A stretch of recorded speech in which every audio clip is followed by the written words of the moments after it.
Et nous voici revenus à notre point de départ, à cette matière plus précieuse que tout l'or, le diamant et le pétrole du monde réunis, à cette matière mi-vivante, mi-inerte, aux frontières même de la vie. Ce DNA est comme un ingénieur, un architecte. On n'a pas modifié les hommes. Prendre en main la commande génie de son destin.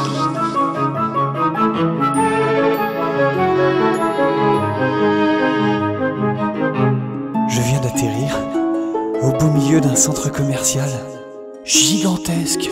Que nous réserve l'avenir? Quand vous découvrez un centre commercial qui n'a pas encore été pillé par les DG, vous êtes un gros chanceux. Celui-ci est presque comme neuf, et si le courant l'alimentait encore, les holopubs l'illumineraient de 1000 feux.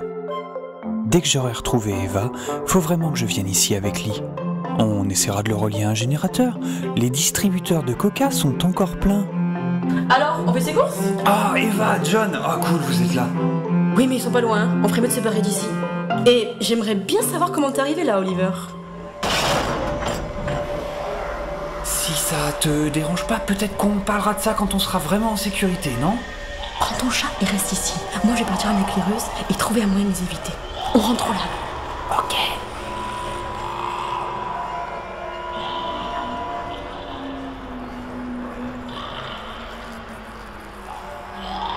Si vous êtes survivant dans un monde post-apocalyptique, les choses qui vous manquent le plus rapidement, ce sont des chaussures. Les miennes sont complètement pourries. C'est certainement cela qui m'a amené dans ce magasin. Dans la vitrine, une paire de chaussures mythiques. Des Converse Chuck Taylor. Oh, les mêmes que Dr. Wu! Ah, j'espère qu'ils vont les avoir en 45. Yes! 44,5! Pile ma taille.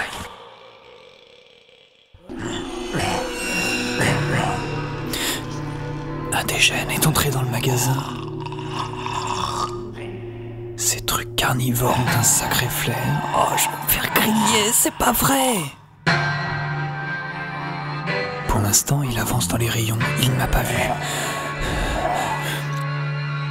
Je remets John dans mon sac à dos et me cramponne à la boîte de chaussures. Il n'y a pas moyen que je fasse une croix dessus. J'essaie de me calmer, mais plus j'y pense, et plus ma respiration se fait forte. Il faut que je trouve un moyen de faire diversion. Allô, allô, ici la Terre. Allô, j'appelle fusée lunaire. Eva, Oliver. Vous avez tout, les amigos? Dans un moment comme celui-ci, vous avez une envie irrépressible de balancer votre talkie-walkie contre le mur afin de lui faire fermer sa stupide bouche. Ne vous retenez surtout pas. Ça sert à rien, mais ça fait du bien. Ok, hyper malin. Ça fait du bien, mais je viens de le balancer pile sur un interrupteur déclenchant l'alarme incendie qui, vraisemblablement, fonctionne toujours. Alors ouais, le DG semble perturbé. Il m'a bien vu, d'ailleurs. Et je pense qu'avec le bordel que fait cette alarme, c'est pas fini. Je me mets à courir.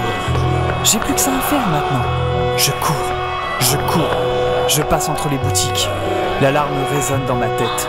Des DG par dizaines sortent des différents magasins. Par dizaines! Je me rends compte à quel point j'ai été totalement naïf et aveugle à ce qui se passait.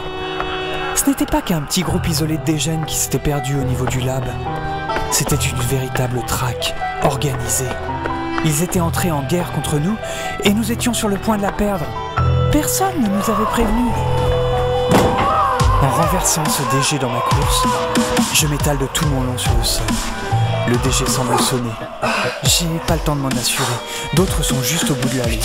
Je ramasse la boîte à chaussures et là, sous la boîte, une photographie. Une photo d'Eva et de moi dans le lac au lotus. On nous reconnaît, Oliver, par ici! Je reprends ma course, mais tout semble loin, comme dans un rêve. Eva hurle, l'alarme aussi, mais je n'arrive plus à bouger. Un sifflement dans mes oreilles. J'entends mon cœur. J'ai l'impression que ma vie s'effondre. Et s'ils avaient enlevé Eva exprès? Eva, c'était prévu, ils savaient qu'on viendrait ici. Je suis parano ou quoi? Mais non, je suis carrément pas parano, la photo je l'ai bien vue. Ils sont partout, on est encerclés, putain. Je crois malheureusement que mon aventure va s'arrêter ici, les amis. Des dizaines, que dis-je, peut-être même des centaines de dégènes nous encerclent. Nous sommes dos à dos, Eva et moi. Plus de sortie possible. Je vais mourir, on va mourir. C'est la fin. Purée, ça peut pas finir comme ça. Une dernière chose, je dois lui dire. Je dois au moins lui avoir dit avant. Parce que toute histoire a une fin, autant essayer de rendre celle-ci un peu classe. Tu sais, il faut que je t'avoue. Je crois que je t'aime. Tu crois que tu m'aimes? Attends, c'est le moment de sur les mots là. Ça n'a jamais été autant le moment, Oliver. Parce que toute histoire a une fin. Eva, Assez, il suffit! Professeur Malinky, je présume?